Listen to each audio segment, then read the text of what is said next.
Hey, everybody. I am thrilled today to be with Mike Burkland, CEO and chairman of Five9. Mike, how are you?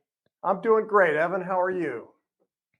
I'm doing well. So excited to have you here. We actually just met recently at the Analyst and Influencer Summit, and that was an extraordinary get together as well.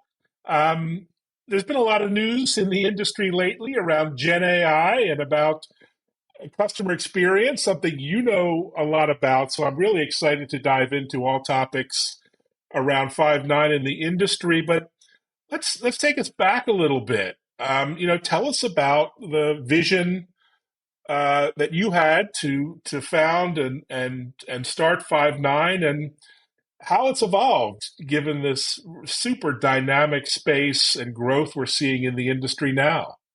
Yeah, happy to, Evan, and thanks again for having me. I joined 16 years ago, and our vision, quite frankly, has always been pretty consistent. We've evolved. Obviously, we've grown from a company that was, 10 million in annual revenue, and this year we'll cross 1 billion in annual revenue. So it's been an exciting 16-year journey, but sometimes I feel like we're just getting started.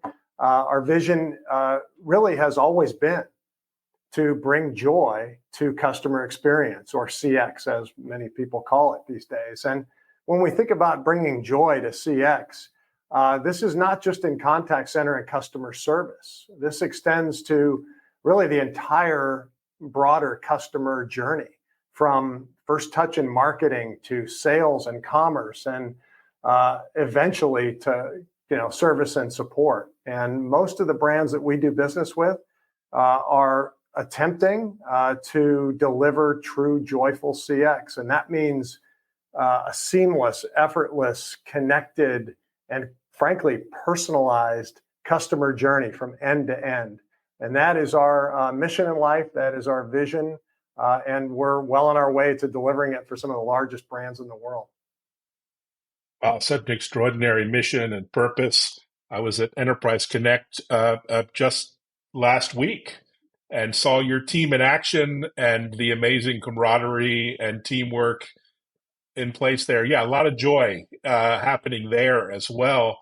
I'm curious about your leadership philosophy and what you found most effective over the years in fostering innovation and continuing to drive the company forward.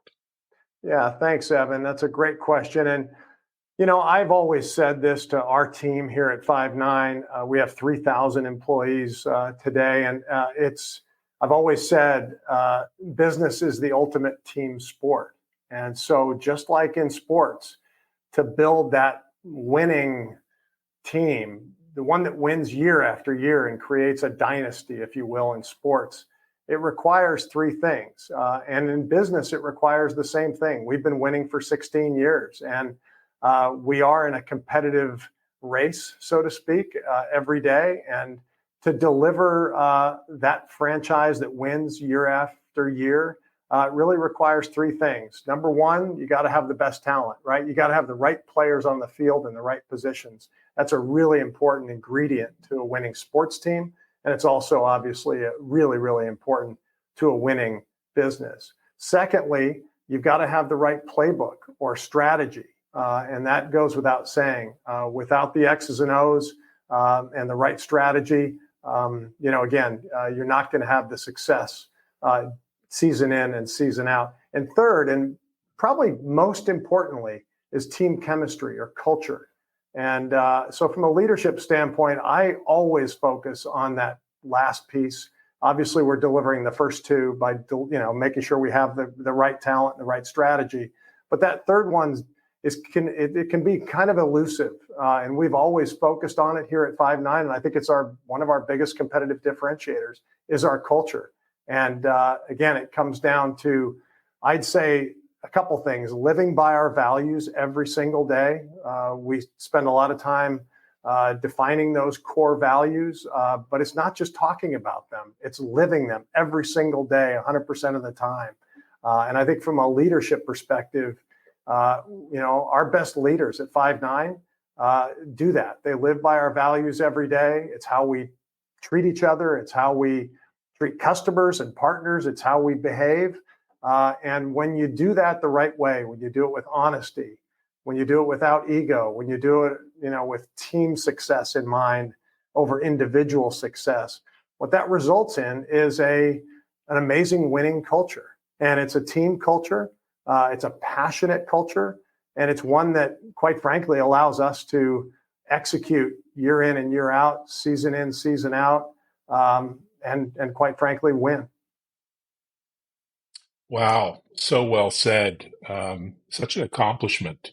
No, the future in CX has never been so exciting, so promising. You have so many exciting initiatives, developments at Five9, um, many of which we can't even talk about yet. But what are you particularly excited about? Yeah, I am really excited. I believe that this market has never been better. Mm, Large enterprises, brands, if you will, know how important CX is to their business. They've got to deliver a great customer experience. It drives business outcomes for them in terms of NPS scores, customer sat, retention, revenue growth, et cetera. And you know, we are changing the game when it comes to CX. As you know, this world is evolving very rapidly, especially in AI. We are delivering an AI-led, data-driven platform. Our CX platform is unique. In fact, just last week, we introduced Gen AI Studio, which is the industry's first generative AI platform for ingesting and accessing enormous amounts of contextual data. And the key word there is contextual. It's not just data, it's contextual data that these brands are leveraging. Contextual data around their offerings, their products, their services, and also contextual data around the end consumer that they're interacting with in a given interaction, whether that's digital, whether it's self-service, whether that's voice. We're providing a platform to handle all of those interactions. But because we're leveraging that data, that contextual data, it isn't secondhand models from industry data. They are firsthand models from that brand's contextual data. And that is the key to delivering connected, effortless, personalized customer experience. well, it's an extraordinary journey we're on. It feels like we're starting all over again, a first inning of a very long ball game with Gen AI. Uh, so I noticed we're recently at the bell ringing 10-year NASDAQ later this week. It's going to be kind of an interesting reflection. Tell us about that trip and why you're celebrating, and there must be a lot of emotions behind that as well. There sure are, Evan. Yeah, this Thursday, April 4th, is our 10-year anniversary, the 10-year anniversary of our IPO, and we are Mm. ringing the opening bell at NASDAQ to celebrate. I am so proud of the Five9 team. As I said, 16 years ago, we were a pretty small company. We went public 10 years ago and have grown dramatically ever since. And it is really on the efforts and the execution of our team. I call them Five9ers. And so this IPO anniversary celebration is for the Five9ers. It's for all of the people that have been part of the Five9 journey. I want to celebrate them. Many of them will be there at the NASDAQ bell ringing. We've got a lot of folks joining us, a lot of Five9ers, and it's going to be a great opportunity for us to celebrate their success. Wow, what a joy that will be. I guess last question here. Um, you have so many lessons to deliver to aspiring leaders in the tech industry, telecom, and beyond.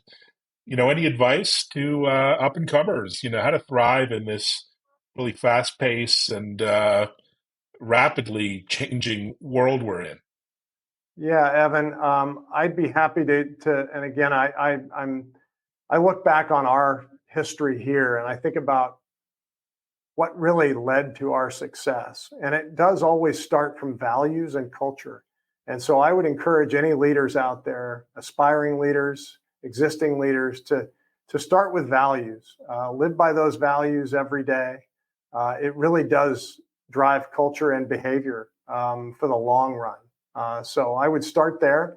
At Five9, we recently actually rolled out 6 leadership principles that we want to encourage our leaders, quite frankly, to focus on as they're leading teams within the company. And they include things like leading by example, taking ownership, communicating and collaborating, developing your people, making sure that our up and comers, our rising stars, have a path to a greater set of responsibilities over time, driving results, and solving problems.